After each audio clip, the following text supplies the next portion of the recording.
ගොඩක් යුනිසිටස් වල ඒ වගේම තව ෆ්‍රී වයිෆයි දෙන තැන්වල ගොඩක් කියලාට ටොරන් ෆයිල්ස් බ්ලොක් කරලා තමයි තියෙන්නේ. ඉතින් මම අද කියලා දෙන්නේ අර Seedr වගේ තවත් ගොඩක් වෙබ්සයිට්ස් තියෙනවා. ඒ මොනවද කියලා තමයි මම අද ඔයාලට මේ වීඩියෝ එකෙන් පැහැදිලි කරන්නේ. හරි. පළවෙනියට මෙයාම මෙන්න මේ bitport.io කියන සයිට් එකට. මේකත් ටොරන්ට් ඩවුන්ලෝඩ් කරන්න පුළුවන් සයිට් එකක්. මේවයි සර්වර් ස්පීඩ්ස් ගොඩක් වැඩි. ඒ වගේම මේ ටොරන්ට් ක්ලයන්ට් නැතුව මේකෙන් ඩවුන්ලෝඩ් කරන්න පුළුවන්. ඒ වගේම ස්ට්‍රීම් කරන්නත් පුළුවන්. ඊළඟ සයිට් එක තමයි zbigz.com කියන. මේක අපිට සයින් අප් වෙන්නේ නැතුවම පාවිච්චි කරන්න පුළුවන් වෙබ්සයිට් එකක්. ඒ වගේම සාමාන්‍ය ප්‍රධාන විදිහටම ටොරන්ට් ලීචිං ෆයිල් මේ වෙබ්සයිට් එකක් විතර අංක 1 තියෙන්නේ zbigz.com කියන වෙබ්සයිට් එක. ඊට පස්සේ මම ගන්නේ filestream.me කියන වෙබ්සයිට් එක. මේක ගොඩක්ම secure https ඩවුන්ලෝඩ් කරන්න පුළුවන්. ඒ වගේම ISP ලට මේක ට්‍රේස් කරන්නත් බෑ.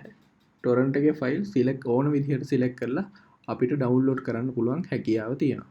ඒ වගේම ඊළඟ එක තමයි Seedr එක. මේකෙදි ඇත්තටම ගොඩක්ම යූස් කරන්නේ Seedr එක ටොරන්ට් ලීච් වලට. මේකේ පුළුවන් අපිට අවශ්‍ය විදිහට ගොඩක් මුලින්ම දෙන්න නම් 2GB වගේ අඩු ප්‍රමාණයක්. ඒ කියන්නේ මේක අපිට වෙනත් අයට ඊමේල් වලින් රෙකමෙන්ඩ් කරලා ඒගොල්ලෝ account එකක් හදාගත්තාම අපේ ස්ටෝරේජ් එකත් වැඩි වෙනවා, එයාලගේ ස්ටෝරේජ් එකත් වැඩි වෙනවා. හරි. ඊළඟට යන්නේ මෙන්න මේ directtorrents.com කියන එකට. මේකටත් පුළුවන් ඔයාලට ඇඩ් වෙලා මේකේ software එකක් තියෙනවා දැන් නම් ඩවුන්ලෝඩ් කරන්න ඕනේ. ඒ වුණාට මේකත් සාමාන්‍ය හොඳ තත්ත්වයේ තියෙන torrent leasing වෙබ්සයිට් එකක්. ඊට පස්සේ මම ඔයාලට කියන්නේ මෙන්න මේ furk.net කියන එක. මේක නම් මේ invite එකක් එන්න ඕනේ. ඒ කියන්නේ invite only යට විතරයි පුළුවන්. මේකත් ඔයාලට චෙක් කරලා බලන්න පුළුවන්. හරි. ඊට පස්සේ මේ ෆ්‍රී සීඩ් බොක්ස් එකක් දෙන premiumize.me කියන වෙබ්සයිට් එකෙන් ඔයාලට ටොරන්ට් ඩවුන්ලෝඩ් කරන්න පුළුවන්. ටොරන්ට්ස් බ්ලොක් කරලා තියෙන වෙලාවකදී ඩිරෙක්ට් ඩවුන්ලෝඩ් කරන්න පුළුවන්. ඒ වගේම hive.im කියන්නේ ඒ වගේ වෙබ්සයිට් එකක්. ඊට පස්සේ ගොඩක්ම user interface සිම්පල්ම මෙන්න මේ bytebx.com කියන වෙබ්සයිට් එකේ. මේකේ ගොඩක්ම තියෙන ඩවුන් සයිඩ් එක තමයි මේකේ ස්පීඩ් එක මදි.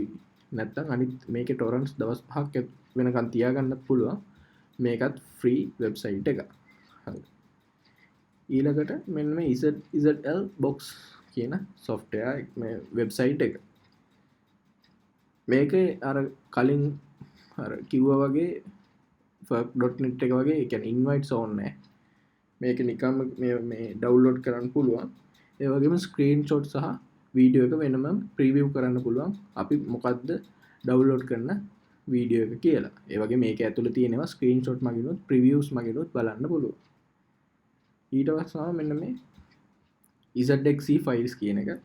මේක සපෝට් කරනවා ගිගාබයිට් 10කට.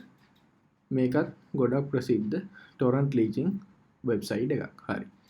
ඊළඟ වීඩියෝ එකෙන් අපි ආයෙත් හම්බ වෙමු.